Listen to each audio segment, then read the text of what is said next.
오늘 새벽에 말씀 드리다가 시간이 안 돼가지고 좀 많이 남겨놓은 것도 있고, 그래서 그런 거 성경 쭉 읽어가면서 다시 또 우리 같이 살펴보겠습니다. 오늘 우리가 읽은 그 본문은 그 예수님과 율법과의 관계입니다. 예수님 말씀하시기를 내가 율법이나 선지자를 폐하러 온 줄로 생각하지 마라. 폐하러 온 게 아니고 완전케 하려 함이로다. 이런 말씀을 주셨어요. 하나님께서 율법 주신 거는, 율법 그러면 딱딱하게 생각해요, 우리가 보통. 그런데 하나님이 율법 주신 거는 유익하게 하시려고, 다 우리한테 유익하게 하시려고 주신 거예요. 세상의 모든 법이라는 것도요, 사실 다 사람을 위해서 만들어진 겁니다. 법이라는 건 좋은 거예요. 그걸 잘 지키면 보호를 받습니다. 제6계명 살인하지 마라. 사람의 생명을 보호하는 법이에요. 간음하지 마라. 가정을 보호하는 법이고요. 도적질하지 마라. 재산을 보호하는 법이에요. 인도로만 다니고 차도로 다니지 마라. 다 사람을 위해서 만들어진 거예요. 내 맘대로지 하고 아무데나 다니면 사고나. 그렇기 때문에 모든 이 법이라는 게 사람을 위해서 만든 거거든요. 근데 당시 유대인들은 법이 사람을 위해 있지 않고 사람이 법을 위해서 있었어요. 다시 말하면 목적과 수단이 바뀐 거지요. 이 목적과 수단이 바뀌었어요. 의복이 몸을 위해 있는 거지 몸이 의복을 위해 있지 않습니다. 집이 사람을 위해 있는 거지 사람이 집을 위해 있는 거 아니에요. 이거 우리가 이걸 잘 알아야 되거든. 안식일 사람을 위해 있는 겁니다. 근데 예수님이 와 보시니까 사람이 안식일에 노예가 되고 있어. 그래서 예수님은 그 율법의 근본 정신을 살려가지고 율법을 완전케 하기 위해 오셨다. 이런 말씀을 하시는 거예요. 근본 정신이라는 게 뭐예요? 본질을, 이게 중요하지요. 신앙도 본질에서 벗어나면 안 돼요. 여러분 공부 열심히 하고 돈 많이 벌고 건강하고 다 좋은 건데 그게 목적은 아니야. 공부 열심히 하고 돈 많이 벌고 건강한 거, 그건 목적이 아니고 수단입니다. 뭐를 위한 수단? 하나님과 이웃을 위한, 하나님과 이웃을 섬기기 위한 수단이거든. 공부 많이 해서 뭐 하는 거예요? 하나님 잘 섬기고 사람들에게 도움을 주려고 공부하는 거예요. 돈 많이 벌어서 뭐 하려고 그래? 우리가 하나님께 헌신하고 사람들에게 좋은 일을 해야 되는 거거든. 건강해서 뭐 하냐고요? 다 이런 그 목적과 수단이 바뀌면 안 되는 거예요. 그런데 많은 사람들이 잘못 생각해요. 하나님을 수단으로 생각을 해. 공부 잘하기 위한 수단, 출세하기 위한 수단, 복 받기 위한 수단, 병 고치기 위한 수단 아니에요. 하나님은 목적이지 수단이 아니라는 거. 이걸 늘 생각을 해야 되는 겁니다.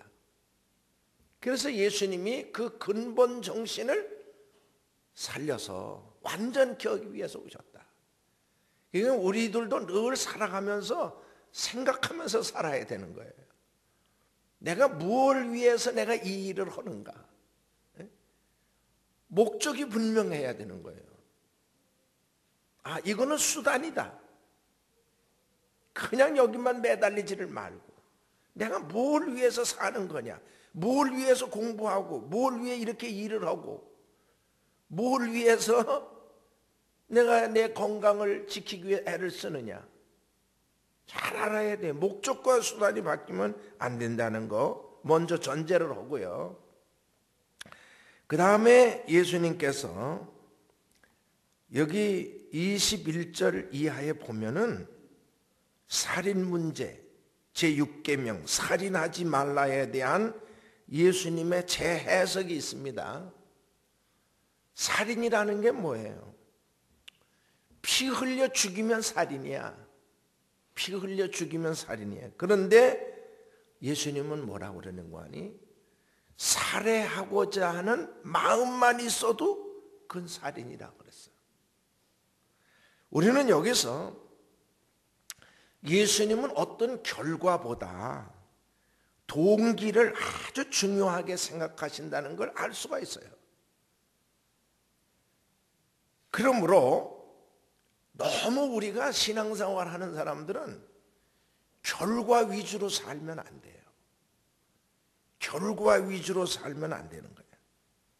옛부터 뭐로 가도 서울만 가면 된다 그래. 뭐로 가도 서울만 가면 된다. 그건 안 돼.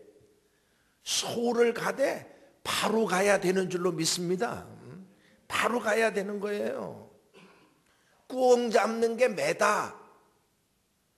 어떻게 그 얘기를 가만히 들어보면 꽁은 매만 잡으면 된다. 수단과 방법은 어떻든지 간에 매만 잡으면 되지. 이런 뉘앙스가 있어요. 그렇지 않아요. 꽁을 잡지만 수단과 방법을 가려야 되는 거예요. 이걸 우리가 늘 생각해야 됩니다. 제가 이제 서울연에 감독을 할 때 감독 선거를 해요.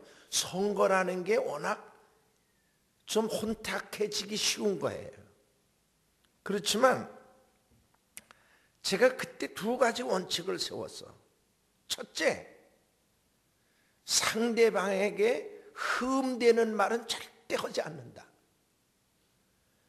지도자를 뽑는 일인데 뽑는 과정에서 상대방의 흠집을 자꾸 내면 지도력에 손상이 와. 그렇기 때문에 절대 상대방에게 흠되는 말은 하지 않는다. 두 번째, 목적이 선하니 방법도 선해야 되겠다.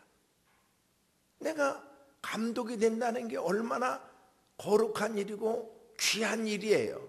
이런 일을 하면서 목적이 좋은데 방법이 악하면 안 되잖아요. 그러니까 목적이 선하니 방법도 선해야 된다. 늘 이런 생각을 가지고 선거도 하고 그랬습니다. 60년대 이후에 우리 한국은 너무 결과 위주로 살아왔어. 대통령도 되고 보자는 시기고 국회의원도 되고 보자는 시기. 지금은 그거 안 통해요. 지금은 그거 많이 성숙됐습니다. 지금은 그런 거 안 통해요. 그 요즘에 맨 그 새누리당이니 민주통합당이니 하면서 자꾸 이 물갈이 하는데 도덕성을 보고 자꾸 그러잖아요. 지금 많이 바뀌어진 거예요. 전에는 새치기가 많아서 지금은 안 돼요. 그래서 옛날에는 절차 윤리의 상실이라는 말이 있었습니다. 결과는 좋은데 절차가 잘못됐다는 거지. 그건 안 되는 거예요. 언제든지 좀 더디더라도 항상 이런 그 절차나 과정 이런 걸 중요하게 생각해야 되는 거예요.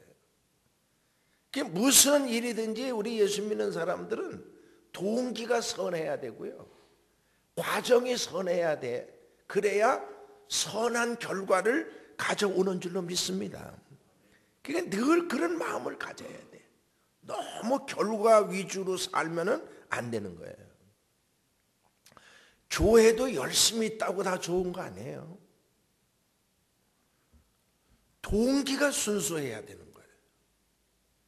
다윗의 아들 압살롬 얼마나 인물이 좋아. 머리끝에서부터 발끝까지 하여간 흠잡을 데가 없었다고 그래요. 이런 사람이 사람들한테 얼마나 잘했는지 몰라요.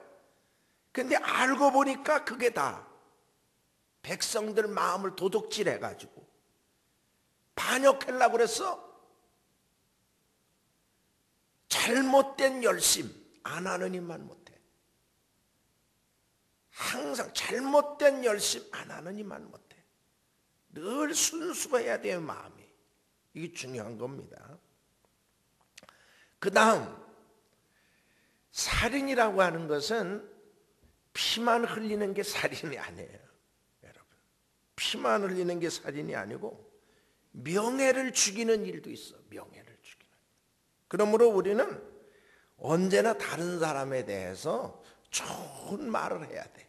좋은 말을, 좋은 말, 칭찬의 말. 항상 다른 사람들에게 이거는 용기와 힘을 줍니다. 그러니까 좋은 말, 칭찬의 말을 해야 돼요. 칭찬은 귀로 먹는 보약이라는 말이 있습니다. 그 칭찬을 해주면 숨겨져 있던 그 사람의 재능을 발견하게 되고요. 아픈 상처를 싸매주고 내가 어떤 존재인가를 일깨워주는 거예요. 칭찬을 자꾸 해주는 게 좋아요. 칭찬 속에는 삶에 필요한 모든 영양소가 다 들어있다. 그런 말이 있어요. 칭찬은 자존심을 높여줍니다. 삶의 의욕을 북돋아 줍니다. 그리고 칭찬을 받으며 자란 사람은 건강한 자화상을 형성합니다. 미국의 16대 대통령 아브라함 링컨, 얼마나 위대한 분이에요. 그런데 그런 분도 칭찬을 그렇게 좋아하셨대. 그가 암살을 당해가지고 소지품 정리를 하는데 보니까요, 그의 주머니에서 뭐가 나오느냐 하면은 링컨의 탁월한 지도력과 훌륭한 행동에 대해서 찬사를 보내는 신문기사 조각들, 그런 것들이 그 주머니에 들어있다는 거예요. 이건 뭘 말을 하느냐 하면은 그를 미워하는 수많은 적대 세력 앞에서 그는 자기를 칭찬하는 그 기사들을 읽으면서 많은 위로와 용기를 얻었다는 그런 의미가 됩니다. 저는요, 누가 잘한다고 그러면 더 잘하는 성질이 있습니다. 내가 어렸을 때 한 서너 살 됐을 때로 기억이 되는데, 나는 여기 백사면 도지리에서 났어요. 도지리 529번지 거기서 났는데, 우리 집에 동네 아주머니들이 많이 놀러와 자리를 매는 거예요. 자리를 매는 거 아시는지 모르겠어. 왕골 가지고 이렇게 해서 자리를 매고 그래. 우리 집에서 그만해. 우리 동네 아주머니들 많이 오는데, 한 서너 살쯤 됐는데 동네 아주머니들이 와가지고 나만 보기만 하면 장에 가자 그래. 장에 가는 거 아세요? 요즘에도 장 쓰나? 옛날에는 5일에 한 번씩 장을 섰어. 그러니까 시골에 저기 촌에서 장날만 되면은 장애를 가는데, 장애를 어떻게 가느냐? 요즘은 자기 자가용 타고 가지만 옛날에는 아니야. 걸어가야 돼. 팔을 휘지면서 걸어가야 돼. 그래서 동네 아주머니들 와가 나만 보면 장애 가자 그러면은 장애 가는 흉내를 팔을 막 자꾸 흔드는 거야 내가. 그러면 그냥 이분들이 나만 보면 장애 가자. 나는 그냥 팔을 막 하루 종일 그 팔이 아픈 줄도 모르고 휘둘러요. 왜 그러느냐? 사람들이 나 잘한다고 그래서 큰 장애 가자를 했지. 6.25 때는 내가 여기서 대전까지 피란을 가는데 걸어가는 거예요. 6.25 모르는 사람도 많지 여기. 그런데 그때 6살 7살쯤 됐는데 우리 어머니가 내 성질을 잘 알아. 그러니까 그 어린 게 힘드는 걸 보고는 우리 기택이 잘 간다, 우리 기택이 잘 간다. 그 잘 간다는 바람에 더 잘 가던 기억이 나요. 그래서 저는요, 다른 사람도 나 같은 마음이 있는 줄로 알고요, 내 목회 40년 가까이 하면서 항상 이 칭찬과 격려, 이거를 가르침의 도구로 사용을 했습니다. 나 새벽 기도 많이 안 나와도 야단 안 쳤어요.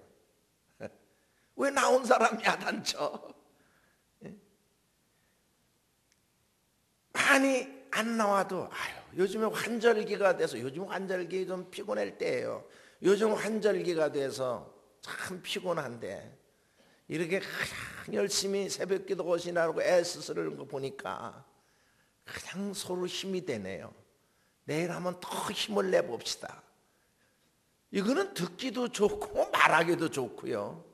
사람들은 더 열심을 내지요. 그리고 뭘 가르쳐 주려고 할 때 절대 나쁜 예를 안 들어. 항상 좋은 예를 들어가지고 얘기를 했어요. 그 좋은 예를 들으면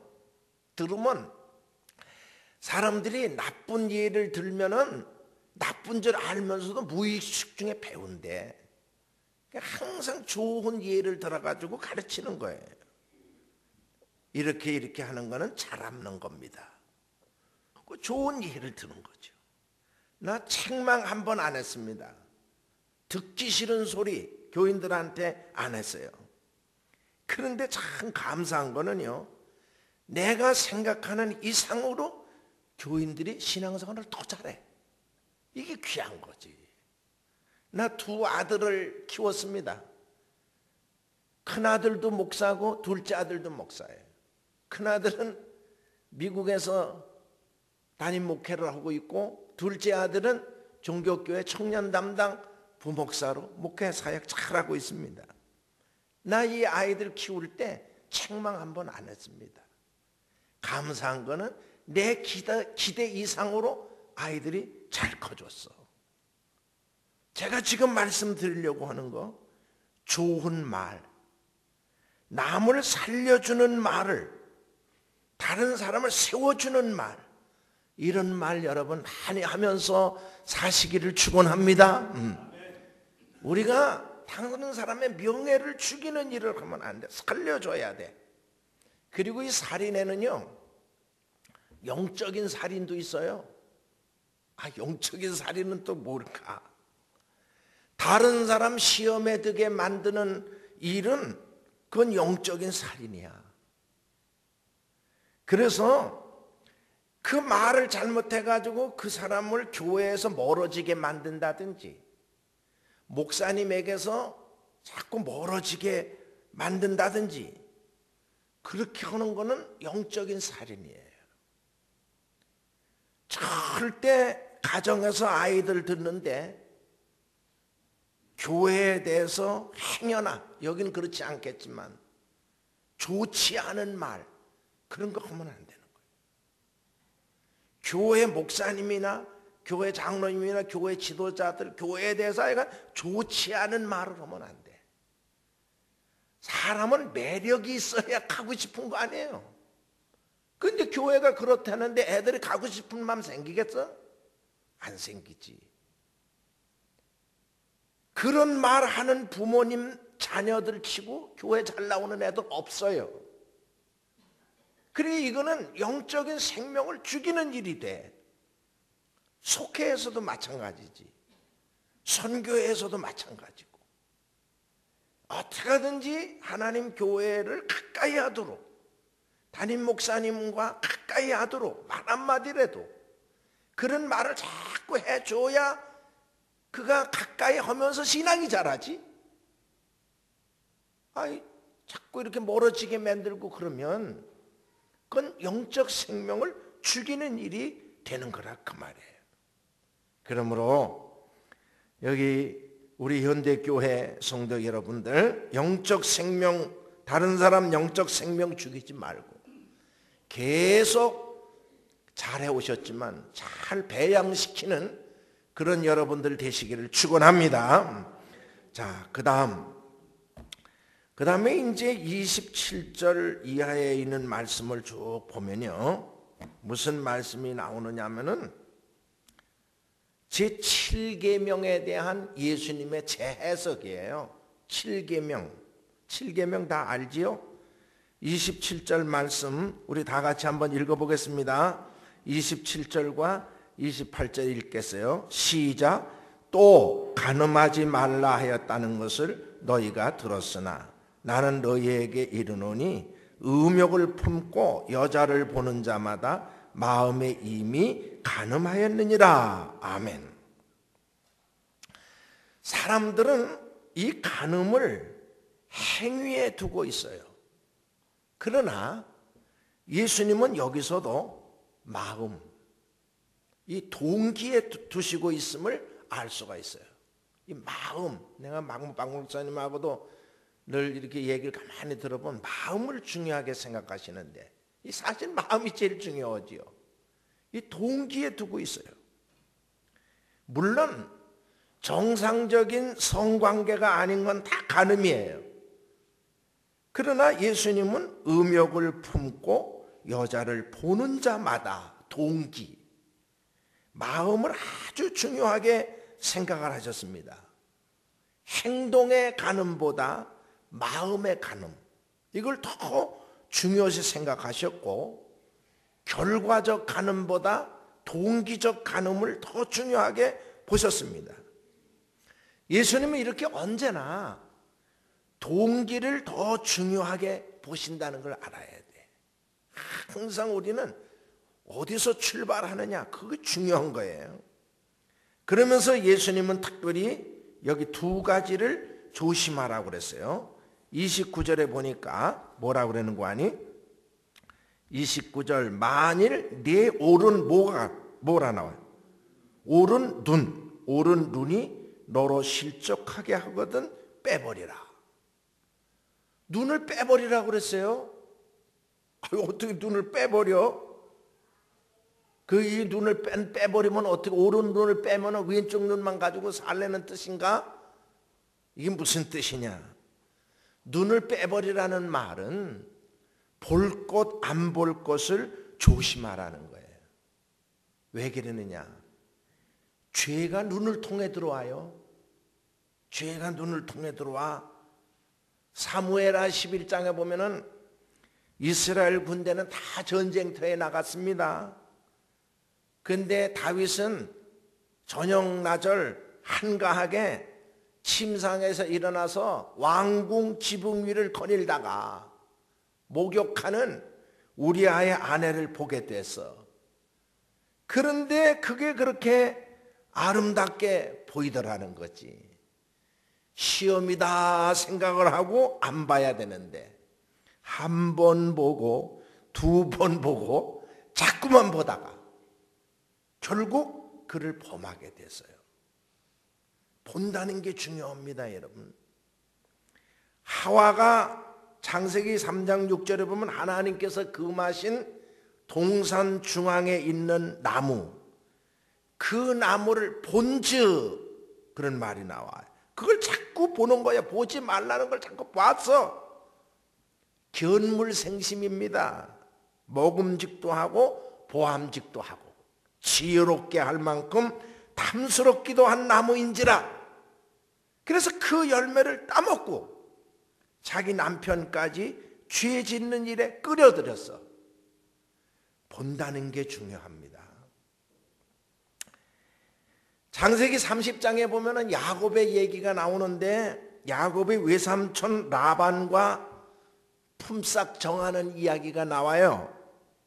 내가 외삼촌 위해서 한 20년 동안 열심히 일을 해서 하나님 외삼촌 부자 되게 해주셨는데 이젠 저도 제 집을 세워야 되지 않겠어요?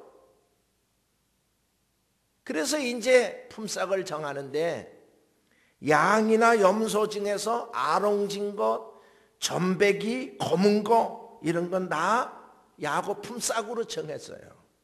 만약에 그렇지 않은 것들이 내 동물 중에 섞여 있으면 그건 도둑질한 것으로 인정을 하겠습니다.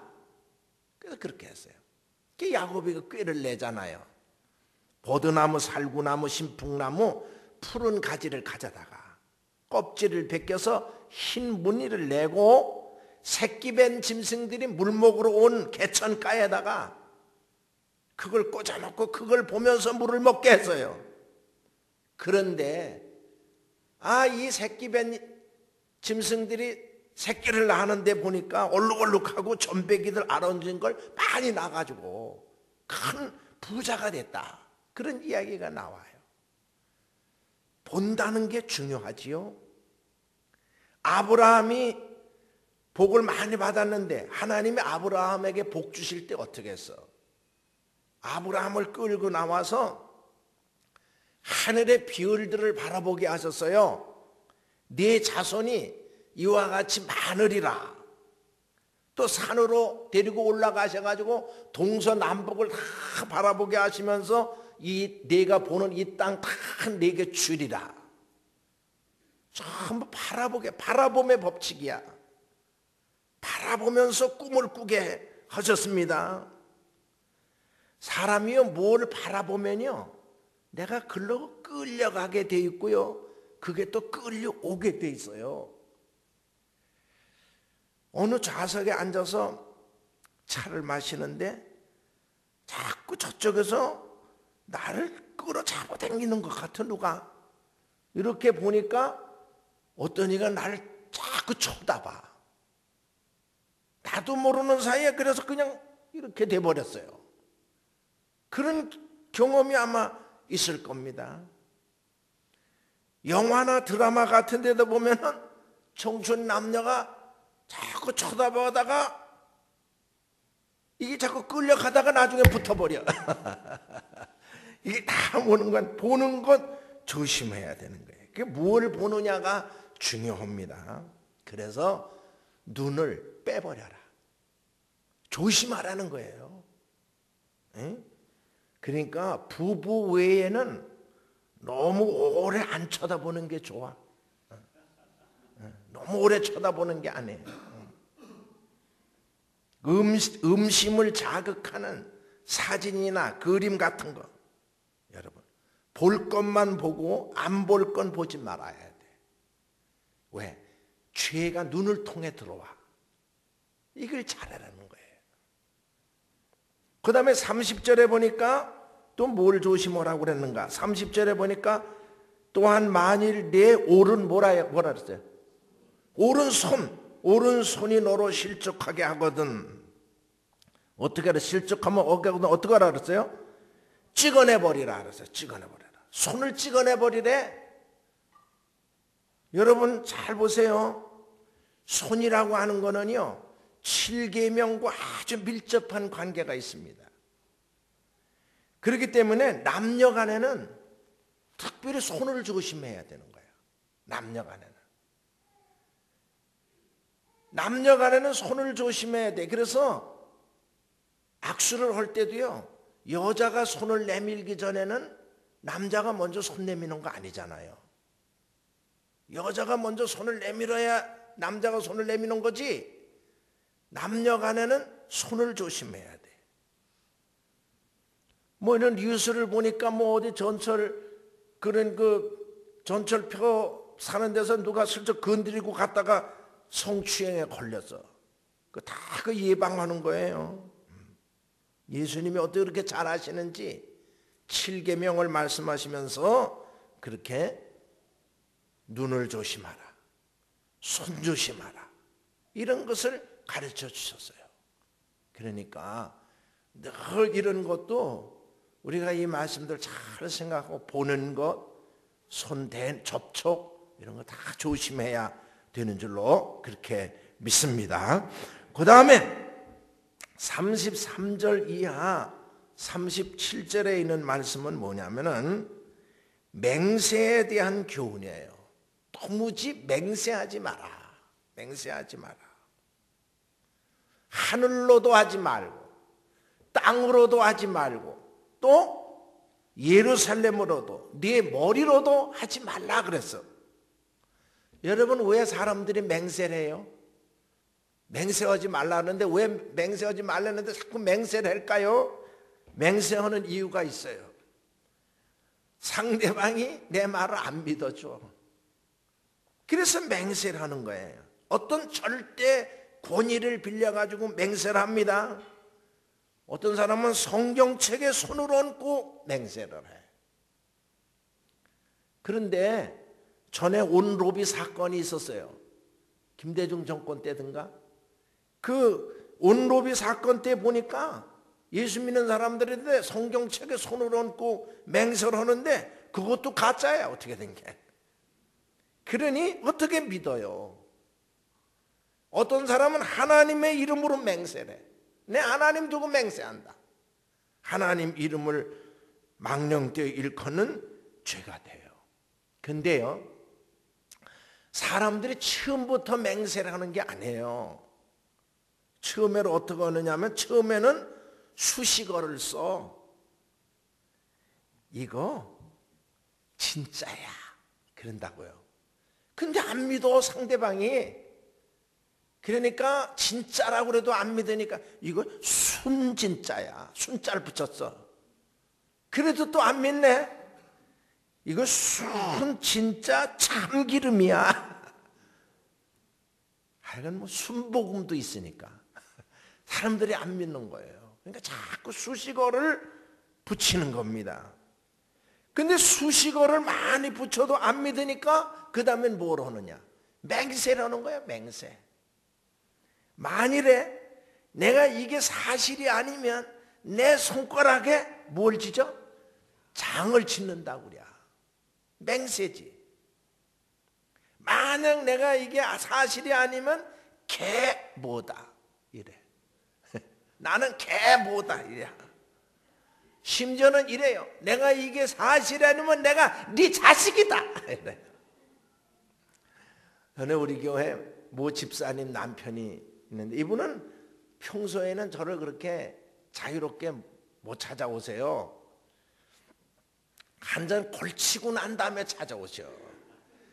그래가지고는 이제 여기서 이제 2층이었는데 이분이 저를 찾아오시면서 이제 누가 저기 찾아오셨다 그래서 내가 나가니까 아 저분이 그냥 이러고 아이 목사님 안녕하십니까 이래.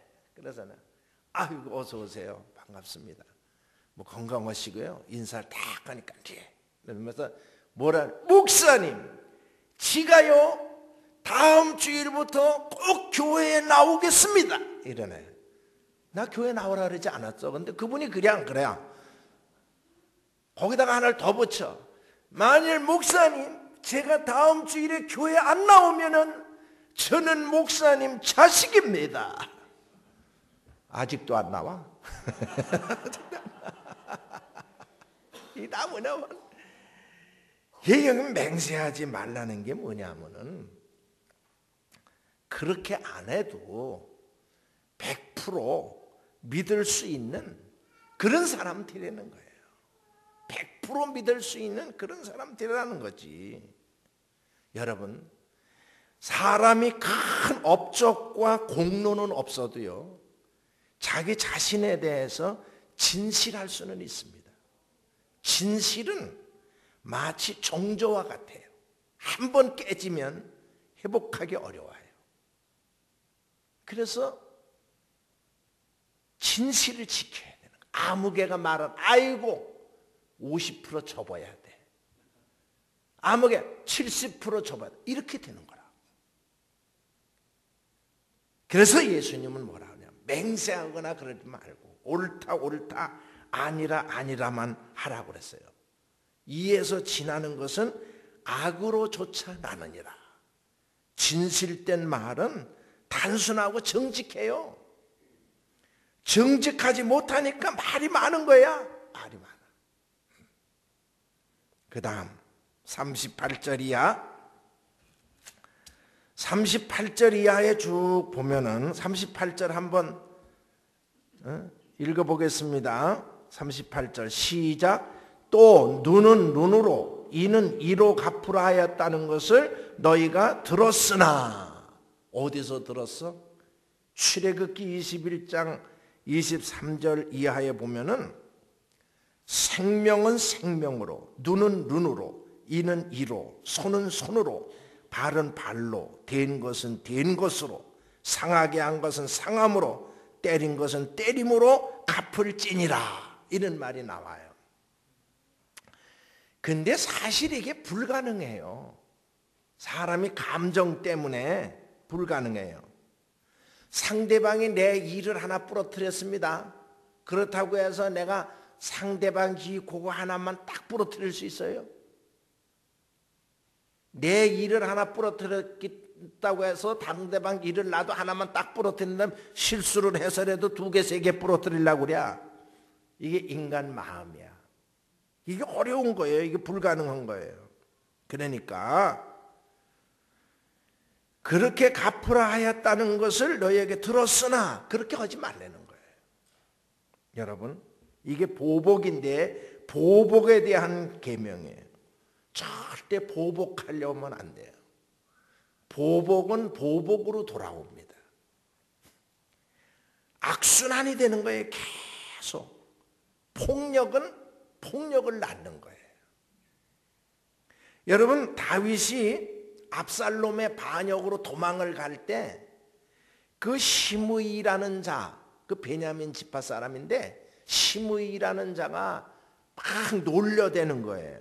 계속 저주를 하고요. 그 신하들을 향해서 돌을 던지고 피 흘린 자여 뭐 꼴 좋다 꼴 좋다 하면서 막 놀려대. 그때 아비새가 뭐라 그러냐면 저거 그만 그냥 놔두면 안 됩니다. 저거 목을 치자고 그랬어요. 머리를 베어오겠습니다. 허락해 주세요. 그러니까 다윗이 그만두라고 그랬어요.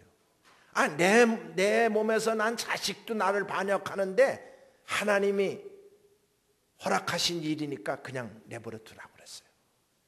그런데 나중에 이제 다시 다윗이 환궁을 하게 될 때 또 역시 제일 먼저 나와가지고 환영을 하는 자가 그 시므이예요. 사람이 그렇더라고. 그러니까 아비새가 뭐라고 그러냐면은 저자가 그때 나갈 때 조롱하던 자인데 저거 지금 당장 목을 치자고 그랬어요. 근데 다윗이 그렇게 하지 않았습니다. 왜 이 좋은 날 사람을 죽이는가? 다 그를 끌어안았어요. 자, 제가 오늘 말씀드리는 거 있습니다. 절대 누가 나한테 해롭게 했다고 해서 절대 보복하면 안 돼요. 보복하면 사람을 잃어요.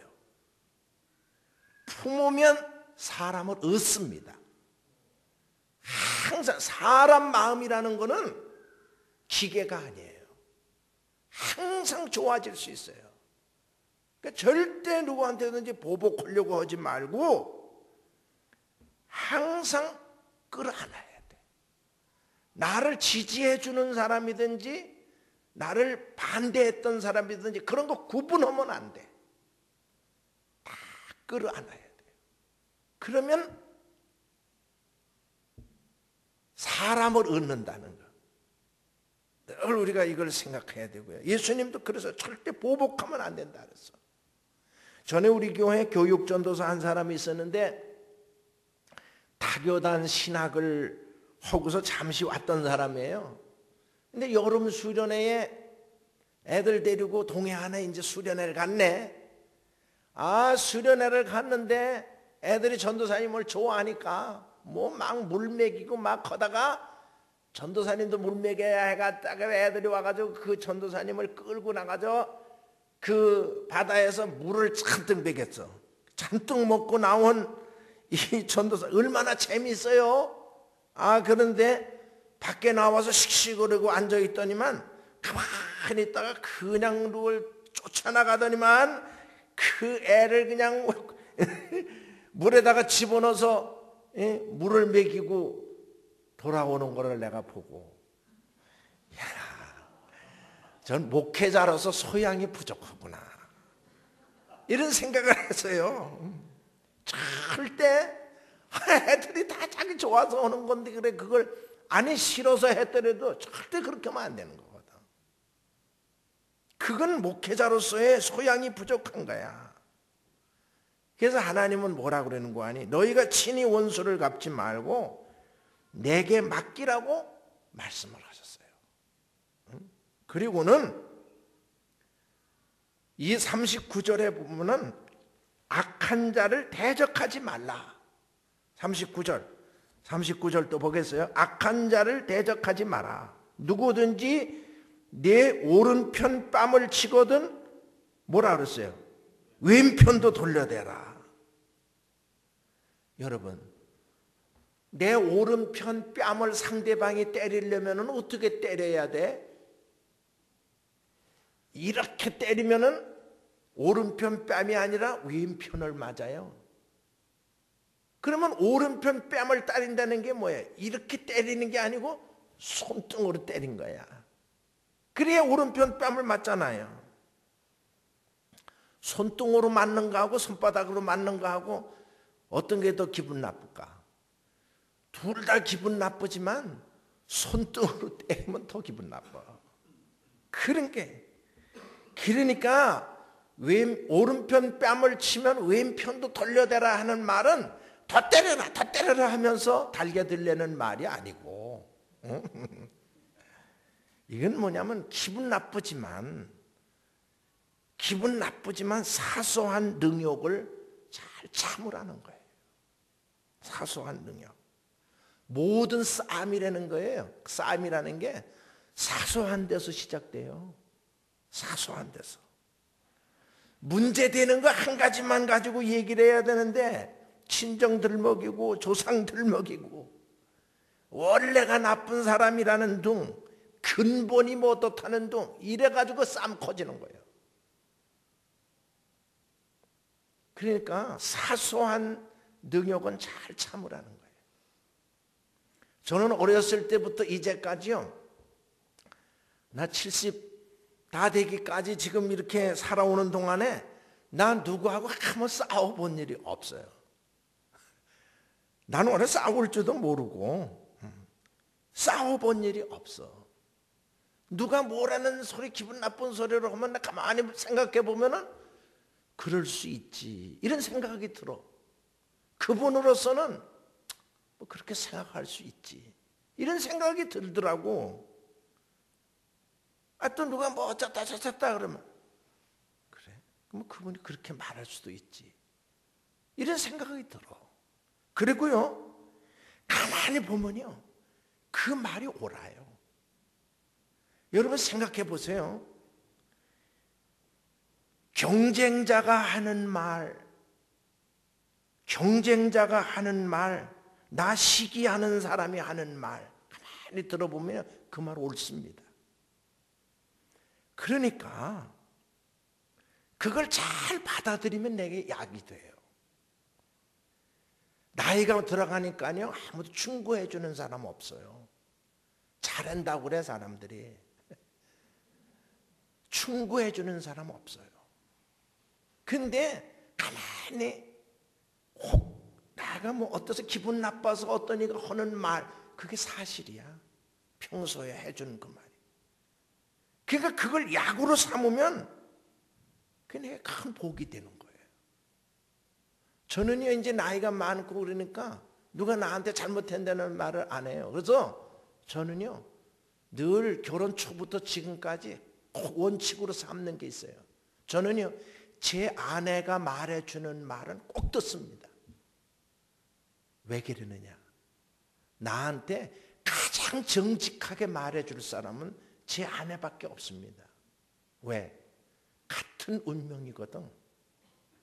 네, 같은 운명이기 때문에 남의 일로 보는 게 아니에요. 그렇기 때문에 그 사람이 해주는 말은 힘들어도 그걸 잘 받아들이면 내게 약이 되고 내가 발전이 됩니다.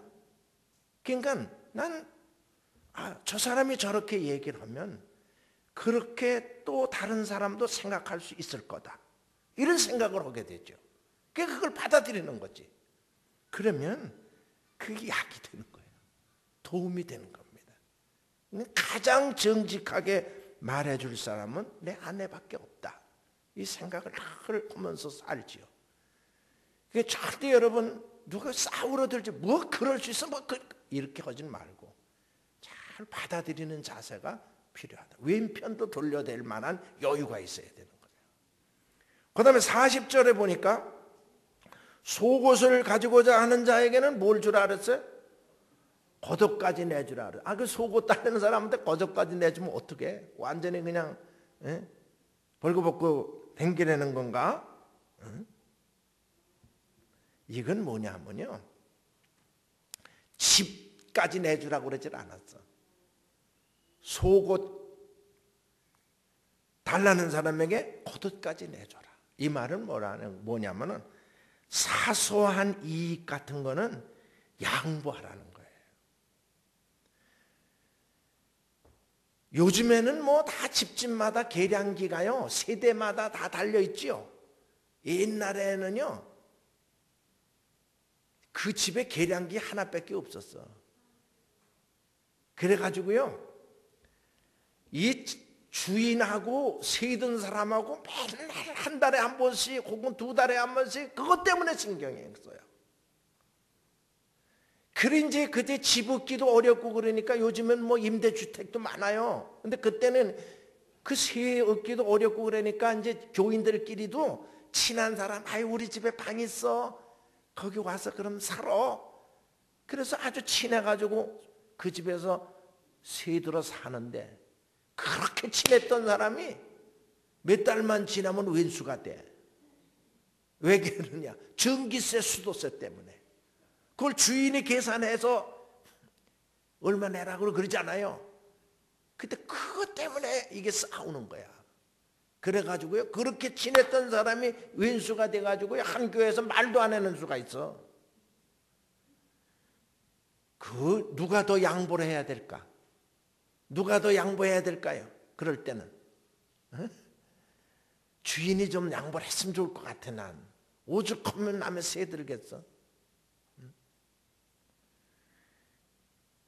하여간 조금이라도 손해 안 보려고 너무 그러지 말고 사소한 이익을 양보하라. 동네 가게 같은 데서도요 내가 현대교회 다니는 거 다 알 텐데 그건 너무 그렇게 그냥 야박하게 하지 말고 그렇게 하라는 거지. 그 다음에 41절을 한번 다 같이 읽어보겠습니다. 시작. 또 누구든지 너로 억지로 오리를 가게 하거든 그 사람과 십리를 동행하고 네게 구하는 자에게 주며 네게 꾸고자 하는 자에게 거절하지 말라. 아멘. 목사님 몇 시까지 해야 돼? 오늘 뭐 몇 명 안 왔으니까 그냥 오래 하지 뭐. 근데 요 조금만 하면 더 할게요. 자,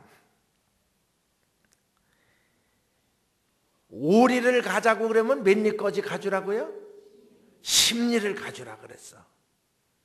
이게 무슨 뜻이냐면요, 오리를 지나가는 사람한테 군인이 딱 붙들고 짐을 지워가지고 가자 그러면은 오리까지 가주는 건 의무래요, 그 당시에. 근데 오리까지 가는 거는 간신히 의무만 감당하는 거야. 근데 10리를 가주라는 거예요. 저는요 이 말씀을 아주 중요하게 생각합니다. 그래서 나 우리 청년들한테 늘 하는 말이 있어요. 여러분들은 어딜 가든지 절대 월급만큼만 일하지 말고 일 시켜준 거 고마워 열심히 일하라고 그래. 50만 원 월급 받는 사람, 나 50만 원 월급 받으니까 내 이 정도 일하면 내 50만 원어치는 한 거야. 그런 식으로 일을 하면요 주인 마음에 안 들어요. 저거 언제 내보낼까 이런 생각이 드는 거예요. 그러나 50만 원 월급 받지만 100만 원, 200만 원 받는 사람 이상으로 열심히 일을 하면요 기회 있을 때마다 월급 올려주고 싶고요 기회 있을 때마다 자리 승진시켜주고 싶은 게 주인의 마음이에요. 나는 뭐 계약직이니까. 계약직이고 어떻든지 간에 일 시켜준 거 고마워. 열심히 일을 하는 게 이게 우리 복음 정신이야. 그렇게 하면 그 정식이 되는 거예요. 그리고요, 뭐든지요, 억지로 하면 힘들어. 일도 제대로 안 됩니다. 설거지 같은 것도요, 입이 쑥 나와가지고 해봐. 그건 그릇만 깨지지. 응? 요즘에는 뭐 그릇도 뭐 다 플라스틱 많이 해서 그런데 입이 쑥 나와가지고 해봐요. 응? 그거 안 되는 거지. 우리 교회는 응? 남자들이 다 이제 식기세척기 있지만 남자들이 다 주일날 다 설거지하고 다 재밌게도 합니다. 설거지 봉사들. 기쁜 마음으로, 노래하는 마음으로 그렇게 하면 설거지도 잘 되는 거지. 제가 이 시골에서 도질이 살 때 꼴 배우는 거 알아요? 꼴 배우는 거는 이제 짐승 먹이 풀배에다가 짐승 먹이잖아요. 그런데 그 꼴배로 나갈 때 기분이 나빠가지고 토닥토닥 하면서 나가면요, 그날은요, 손을 베든가 발을 삐어. 그러나 기쁜 마음으로 나가서 꼴을 배우면 금방 한 짐 해가지고 들어오는 거예요. 나는 군대에서도요, 그 쫄병이 될 때 침상 닦기, 요즘엔 시설이 좋았지만 옛날에 침상 닦고 겨울에 뭐 물이나 뜨뜻해요? 그거 식기 닦는 거 이거 힘들어요.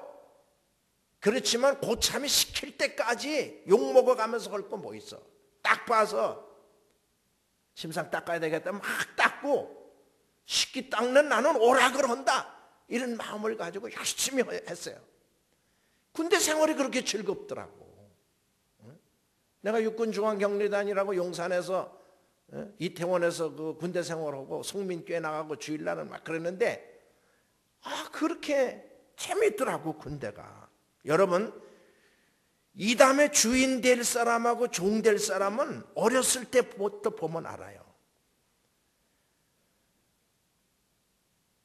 야단을 치고 시키면 마지못해 몸을 비비 털고 일어나면서 말 듣는 놈은 이 다음에 어디 가든지 남의 종 뺏기 못 돼.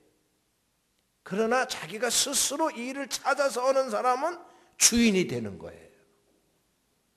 그리고 억지로 자기 의무만 하는 거는 그건 율법 정신이고요, 의무를 초월해서 열심히 하는 건 복음 정신이야. 그리고요, 의무를 초월해가지고 열심히 일하면 반드시 성공을 합니다. 내가 이천중앙교회 다녔을 때인데 이준익 장로님이라고 농협조합장을 가져가신 장로님이 계셨는데 공부하신 분이 아니에요. 그런데 조합장이 된 거야. 내가 그때 여쭤봤어요. 어떻게 그렇게 농협조합장까지 되셨느냐고 그러니까 그분이 뭐라고 그러느냐 하면은, 나는 농협에 처음 들어갔을 때부터 이제까지 한 가지 신조가 있다는 거예요. 그건 뭐냐? 다른 사람보다 30분 일찍 출근을 했다는 거예요. 그게 그분의 근무 자세야. 그분을 조합장 만들게 된 아주 그 기본적인 정신입니다. 열심히 일을 했다는 거죠. 나 고등학교 졸업하고요, 바로 대학 못 갔습니다. 바로 대학을 못 가고요, 이천군 교육청이라는 데서 그때 1962년 4월에 나 2월 7일 날 졸업했는데 4월에 날 이천군 교육청에서 오라 그러더라고요. 그래서 난 사무원인 줄 알고 갔어. 그런데 사무도 시키지만 점심시간에는요, 교인들 집에 자전거 타고 돌아다니면서, 교인들이 아니라 직원들 집에 자전거 타고 돌아다니면서 도시락을 걷어오래. 약간 자존심이 상하지만요, 내가 도시락을 걷으러 다니는지 뭘 하는지 남이 알게 뭐야. 내가 자전거 타고 막 웃으면서 도시락을 걷으러 다녔습니다. 하도 내가 웃으면서 도시락을 거들어 댕기는데 이천 운송사에 내 친구가 근무하는데 문을 열어놓고 여름에 내다보니까 저 웬 청년이 괜히 희죽희죽 웃으면서 도시락을 자전거를 타고 간단 말이야. 그러니까 그 옆에 있던 그 아저씨가 그러더니 저 청년 이거 아니요? 웃으면서 댕기니까. 희죽희죽 웃으면서 댕기니까. 내가 그때 왜 웃으면서 다녔느냐. 20대 초반 내 얼굴 웃는 얼굴로 디자인하려고. 20대 초반 내 얼굴 디자인해야 될 거 아니에요.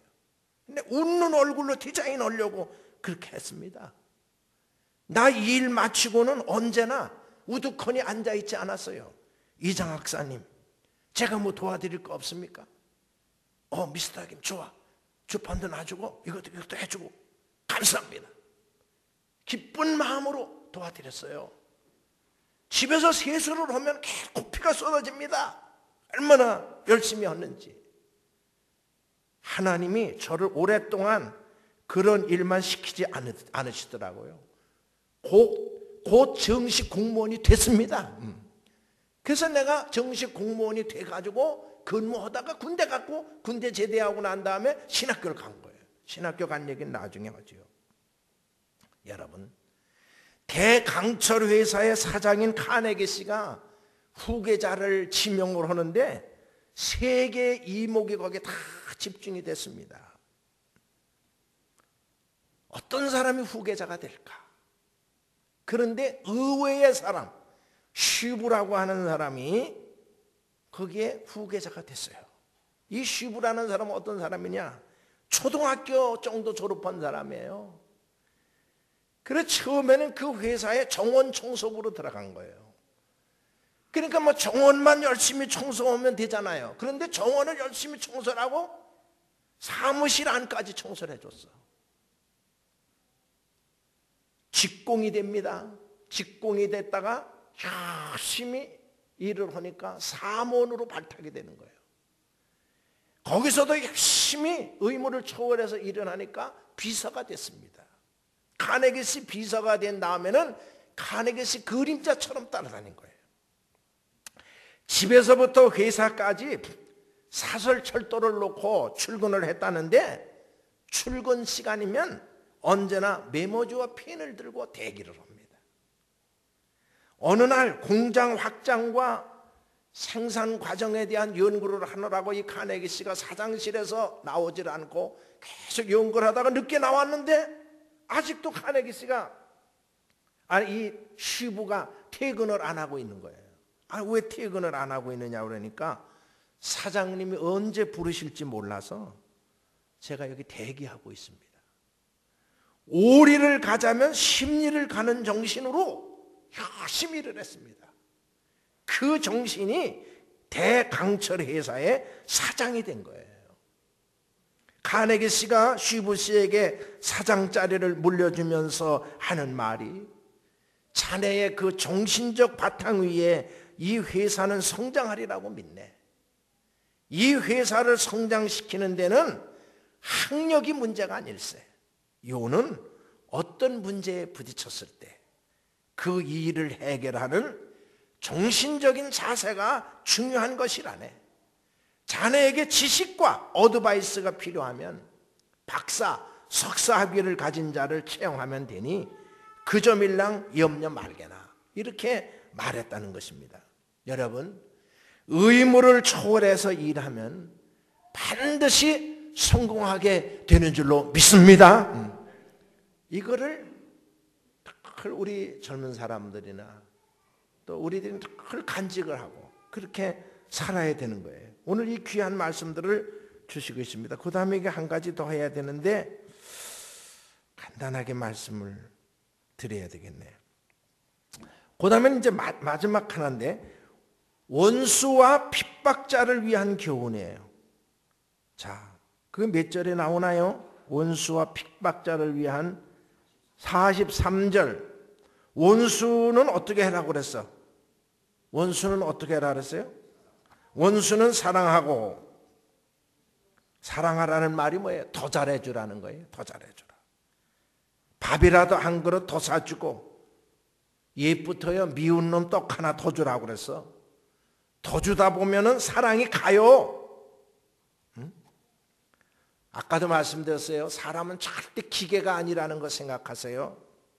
얼마든지 좋아질 가능성이 있어요. 그러니까 누구든 제쳐놓으면 안 되는 거야. 절대 제쳐놓으면 안 돼요. 교회에서도 제쳐놓는 사람이 있으면 안 돼. 선을 악으로 갚는 사람은 죄인이고요. 선을 선으로 갚는 사람은 양심 있는 사람이고 악을 선으로 갚는 사람은 그리스도인이다. 이런 말이 있습니다. 미움은 사랑으로만 이길 수 있어요. 누가 미운 사람이 있으면요 사랑으로만 이길 수가 있으니까 그 사람하고요 아름다웠던 추억을 자꾸 되새겨 보세요. 부부간에도 그래요. 조금 서먹해지면 옛날에 아름다웠던 추억을 자꾸 되새겨 보는 거예요. 친구 간에도 교인들 간에도. 어려운 환경은 자꾸 감사를 해야 이길 수 있어요. 이것도 감사하고 저것도 감사하고 또 이것도 감사하고 자꾸 감사할 조건들을 찾아가지고 세보세요. 그러면 어려운 환경을 이길 수 있습니다. 그리고요 그 짓은 참 정직으로만 이길 수 있습니다. 변명이 필요 없어요. 가만히 있으면 시간이 가면서 해결이 돼. 자, 그 다음에 마지막 박해자를 위해서는 어떻게 하라고 그랬나요? 박해자를 위해서는 너를 박해하는 사람이 위해서는 뭐라고? 기도하라고 그랬어요. 박해자가 뭐냐면은 못살게 구는 사람. 나 못살게 구는 사람을 위해서는 자꾸 기도를 하래. 내가 그 사람 나 못살게 구는 사람을 위해서 자꾸 기도하면요 그 사람 속에 있는 독성이 자꾸 빠져나가요. 그게 나하고 좋아져. 자꾸 기도를 해주세요. 이름을 대도 뭐 여러분 모르니까 조국남이라고 조국남 있어요 여기? 조국남이라고 하는데 나 중학교 다닐 때요 조국남이라는 친구한테 계속 당했어. 어떻게 당했느냐? 요즘 아스팔트가 다 있지만 옛날에는요 아스팔트 없어요. 그래서 겨울에 얼었다가 녹으면 매 진흙이야. 근데 이 조국남이라는 애가 내 뒤를 따라오면서 자꾸 발로 막 이래. 자꾸 이래. 어떻게 됐겠어요? 내 옷에 뒤에 흙으로 잔뜩 튀었지. 나 얘를 위해서 계속 기도를 했는데 난 그때는 애들 싸울 줄 몰라. 계속 위해서 기도를 했습니다. 근데 내가 기도하는 거를 얘가 알아. 근데 얘가 중학교를 졸업을 하고 서울에 갔어요. 서울에 올라갔어. 근데 내 고등학교 2학년 때 한 가을 성탄절 때쯤 되는데 걔한테서 소포가 왔어. 근데 뜯어보니까 스타일기. 그때는 그 유행이었습니다. 스타일기라는 책에 보면은 이 영화 배우들 사진이 많이 있는 그 일기장이야. 스타일기라는 일기장하고요 7장 장문의 편지가 보내왔어. 내용이 뭐냐 하면은 딴 게 아니에요. 나는 너를 둘도 없는 친구로 생각한다는 거야. 나는 너를 그렇게 못살게 굴었는데 넌 나를 위해서 기도해 주고 내가 고맙다. 난 너를 둘도 없는 친구로 생각을 한다. 그렇게 지내자는 거예요. 그러면서 달 보고 서울 구경을 시켜주겠대. 내가 서울이 어디 붙었는지 알아요? 그때 이천 구석탱이 살면서 그 을지로 육가 계림극장 옆에 거기 거 정말 오면 자기가 알게 해주다 그래서 제가 그걸 타고 거길 갔네. 얘가 뭐를 했느냐 하면요 국도극장 옆에서 구두를 닦았어. 그래도 나이야. 그러니까 스타일기면 최고인 줄 알지. 그래가지고 나를 서울 구경을 시켜주고요 만난 거 사주고요 얼마나 잘해주는지요. 나중에는 우리 둘이 약혼 사진 찍듯이 사진관에 가서 사진까지 찍었어. 그 친구 때문에 서울 구경까지 했습니다. 그래가지고 내가 군대 생활할 때도 찾아오고 이천 와서 운송 사업하고 그러는데 어떻게 하다 그때 죽어가지고 내가 너무 안타까운데 그랬다고요. 여러분, 제가 이 말씀하는 건 자꾸 위에서 기도하고요. 자꾸 사랑해 주세요. 사랑하는 사람만 사랑하고 미워하는 사람 같이 미워하고 그 세상 사람들도 그렇게 하는 거 아니냐 그러잖아. 자, 48절 우리 다 같이 한번 읽어보겠습니다. 48절 시작. 그러므로 하늘에 계신 너희 아버지의 온전하심과 같이 너희도 온전하라. 아멘. 향기 가득한 현대교회 성도 여러분, 하나님의 사람으로 점점 온전해지시기를 주의 이름으로 축원합니다. 기도하겠습니다. 사랑하시는 하나님, 정말 나 자신이 변화되고 그래야 내가 다른 사람들의 복이 될 수 있사오니 주여 저희를 새롭게 만들어 주시옵소서. 오늘 우리에게 주신 이 말씀들 마음에 잘 새기게 하시고 우리의 삶과 신앙의 길잡이가 되는 복된 말씀들을 되도록 인도해 주시옵소서. 예수님의 이름으로